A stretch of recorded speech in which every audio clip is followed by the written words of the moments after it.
नमस्ते प्यारे छात्रों। आज हम हिंदी व्याकरण के कुछ प्रश्न देखने वाले हैं। रेलगाड़ी शब्द क्या है? रेलगाड़ी संकर शब्द है। उसके बाद मैं कह सकता हूँ आपको कि टिकट घर शब्द क्या है? टिकट घर शब्द है संकर शब्द। अभी संकर शब्द किसे कहा जाता है?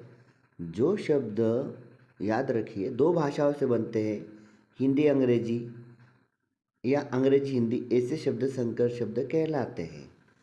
अगला प्रश्न देखिए, अग्नि शब्द तत्सम या तद्भव है। देखिए, जो शब्द हमें थोड़ा कठिन सा लगता है ना, वो तत्सम होता है, संस्कृत वाला होता है। बच्चों में बड़ा कन्फ्यूजन होता है कि तत्सम किसे समझे और तद्भव किसे समझे। देखिए, जिस शब्द में स है, किसमें स है, वो संस्कृत वाला है।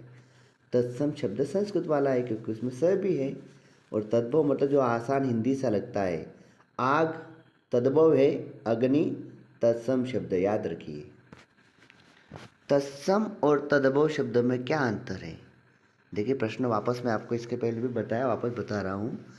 तत्सम शब्द संस्कृत वाला है और जिसका बदला हुआ रूप हिंदी वाला जो शब्द है वह तद्भव है। मतलब देखिए, जैसे हम कह सकते हैं सूर्य, ये तत्सम शब्द है, और सूरज यह तद्भव शब्द है। जैसे घृत तत्सम और घी तद्भव शब्द है, याद रखिए अच्छे से। विशेषण के कितने भेद है? देखिए दोस्तों, बच्चों में हमेशा विशेषण और सर्वनाम के बारे में कन्फ्यूजन होता है। तो देखिए, विशेषण जो है, विशेषण के 4 भेद होते हैं। आपने गुणवाचक पढ़ा होगा, संख्यावाचक पढ़ा होगा। तो देखिए, विशेषण के कितने भेद हैं? 4 भेद है, हमेशा याद रखिए। विशेषण अगर पूछा जाता है तो विशेषण के 4 भेद होते हैं। अगला प्रश्न है, सर्वनाम के कितने भेद होते हैं? सर्वनाम के 6 भेद होते हैं, हमेशा याद रखिए। सर्वनाम के 6 भेद होते हैं।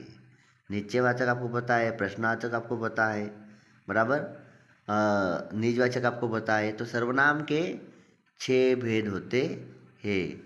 अगला प्रश्न देखिए, लिंग के कितने भेद होते हैं? हिंदी में लिंग के 2 भेद होते हैं।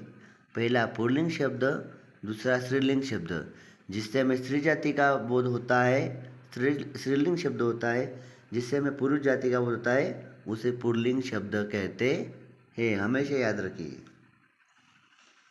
वचन के कितने भेद हैं? हिंदी में वचन के 2 भेद हैं। मराठी में, याद रखिए, वचन के 2 भेद हैं। पहला है एक वचन, दूसरा है बहुवचन। तो वचन के 2 भेद हमेशा याद रखिए।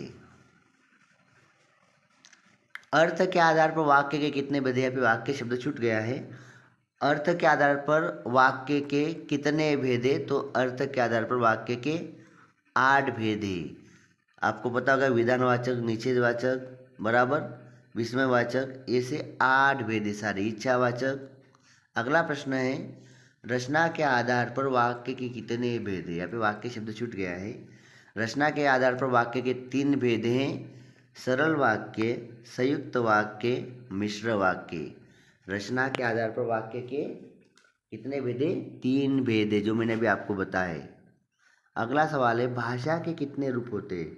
भाषा के 3 रूप बताए गए हैं। एक मौखिक भाषा, दूसरी लिखित भाषा, तीसरी है सांकेतिक भाषा। जो हम ओरल में बात करते हैं मौखिक, जो अखबारों की भाषा है लिखित, और जो यातायात पुलिस प्रयोग करते हैं लिखित भाषा। वीडियो पसंद आए तो लाइक और सब्सक्राइब